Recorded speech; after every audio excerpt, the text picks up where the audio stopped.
Raised with Zucchini on our YouTube channel. I highly recommend it. Or hit up our website, taylorkitchen.weebly.com. You will have seen that I'm challenging myself to pick a vegetable and then find several ways to prepare it, to try to make vegetables interesting to people who are not interested in vegetables. Today's pick are tomatoes. Tomatoes are in season, and we have had one tomato from our vine. It was perfectly ripe, and we have more to come. We celebrated that single tomato with just a sprinkling of coarse sea salt and some pepper. It was divine. There is nothing like a warm tomato straight from the vine. So delicious. So my husband brought home a plethora of tomatoes from my in-laws. So I thought, well, tomatoes are the next vegetable I'm picking.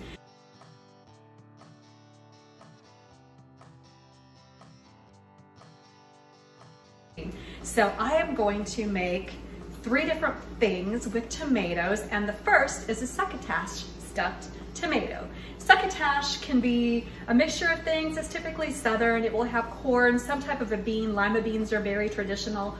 Often we'll have okra in it.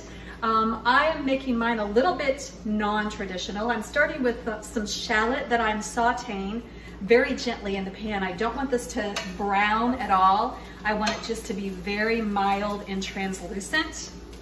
And then I'm going to add in my edamame. This is my non-traditional nod to the bean that goes in the succotash. And succotash has to have corn. So in goes the corn.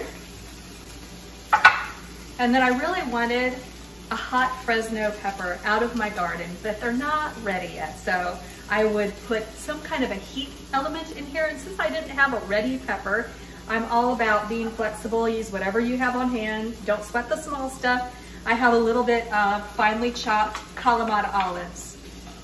So we're kind of mixing East and West with Italian and the Asian of the edamame that are in here. I'm gonna need a pinch of salt. Tomatoes require a lot of salt, so I'm gonna start salting the succotash as well, and then some pepper. And that really just needs to heat through. I'm gonna give it a quick stir. That's lovely, lovely, lovely. And then I'm going to start on our tomatoes because we're going to kind of pull them out and then fill them with the succotash. It's going to be so good. All right, my succotash looks pretty darn good, and I'm ready to stuff my tomato. I'm going to start with the tomato, and you see this one's kind of wobbly. So I need to kind of even out the side just so it sets up nice and pretty like that. And I'm going to cut off the top. And then I need to take my tool of choice. I have a couple of options. I have one of these grapefruit spoons that's serrated.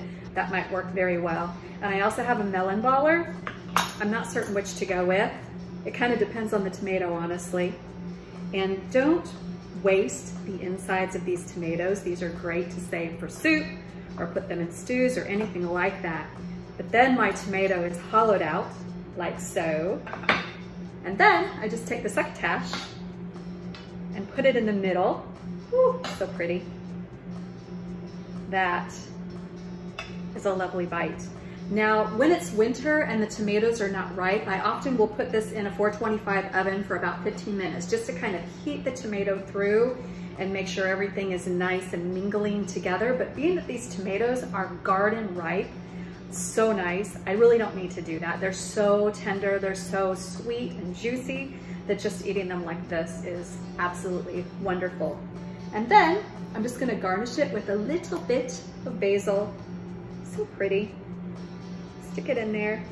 You could make this with tiny little tomatoes if you wanted more of an appetizer type thing. These are great. So I'll make like about a dozen of these and we'll put them on the table for dinner, and they're so wonderful and delicious and light. Stuffed tomatoes with succotash.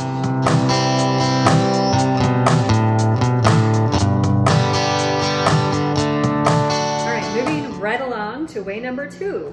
Tomato and tarragon salad. It's so delicious, and tarragon is an underutilized herb. I have it growing very well in my herb garden.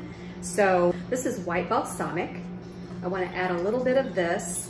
Any sweeter vinegar would do. A regular balsamic is fine. I like this because it's not going to muddy up the beautiful colors that I'm going to have in this. with the tomato and the green tarragon. A little bit of olive oil, a little bit of salt. Tomatoes like salt, and a little bit of pepper. Gonna give that just a little bit of a stir. And then I've been chopping up these grape and cherry tomatoes. Use whatever tomatoes you want. These are just so nice and light and sweet. So good. And then I'm going to add in some white beans. These are cannellini beans, white beans. They're kind of soft and delicate that I've actually rinsed and drained. It's kind of going to be half bean, half tomato. And then the tarragon. If you don't have tarragon, you don't have to use it. You can use basil if you want. Tarragon, and I'm almost afraid to tell you this, but it has this licoricey, anisey flavor profile.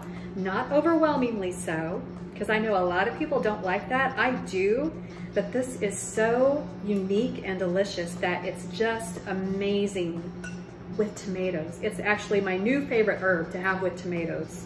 It's really good on chicken as well. It's good on seafood, but it grows on a long stem like this. And mine is just taking off like crazy. So I'm going to remove the leaves, not being too awfully thorough, but then give them a little chop.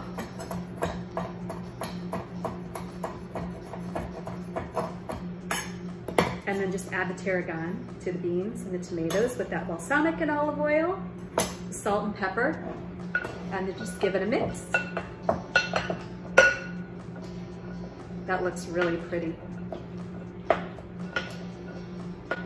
And then, just for a little splash of color and a tiny bit of texture and crunch, I have black sesame seeds. And I'm just gonna kind of sprinkle those in. They're just gonna look really pretty. And we're supposed to eat more nuts and seeds, so this helps you out. All right, then I'm gonna take a tiny taste. Getting a bit of bean and tarragon and tomato in here.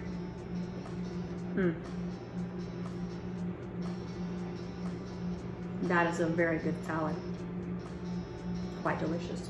All right, give this one a try. White bean, tomato, and tarragon salad.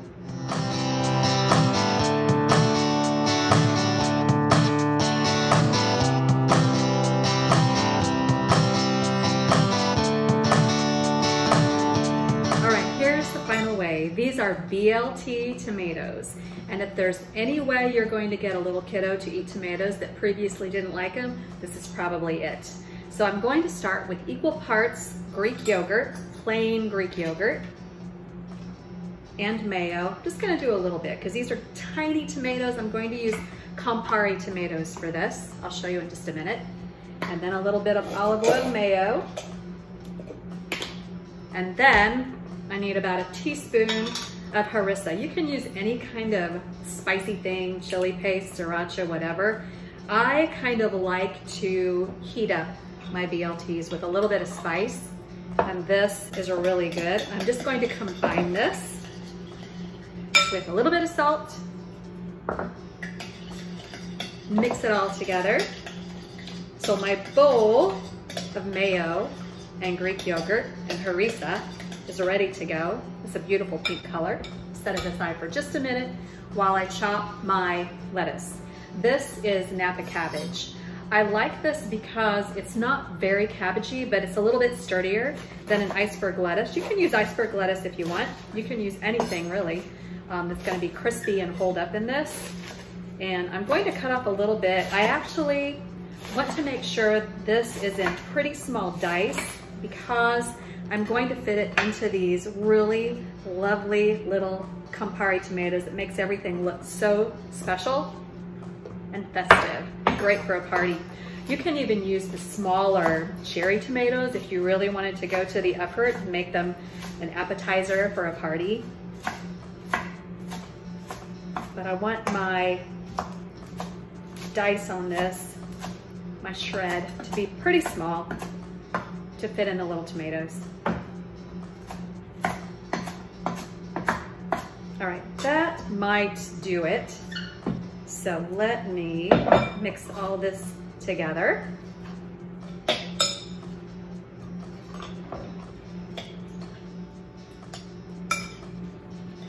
And what's great about this Napa cabbage is that it will kind of hold its shape. All right, then the tomatoes. These are little Campari tomatoes on the vine. And you need to hollow them out just a little bit. Use a melon baller or a grapefruit spoon, like so. I just want to make a well for the BLT.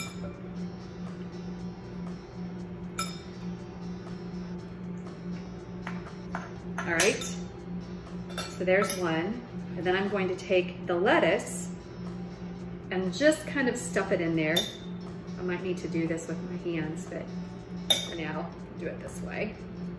You get a nice crunch. But here, I'll do another one because I do have bacon, but I also have an option for my friends that don't eat pork or don't like bacon. Stuff that in there. This is gonna be so good with these little tomatoes and the crunch and the spice. Yum. All right, so here's my bacon, and all I do for the bacon ones is just kind of poke it in there. You can chop it up and put it in there too, but you're just gonna kind of poke in some bacon like that. Really good. And then for my friends that don't eat bacon, I have a substitution for you.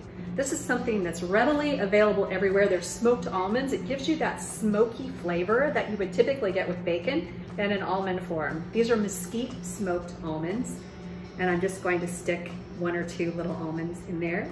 And that gives you that same lovely flavor without the bacon. There you go. Now, if you have a picky eater, they might eat this. Quite delicious.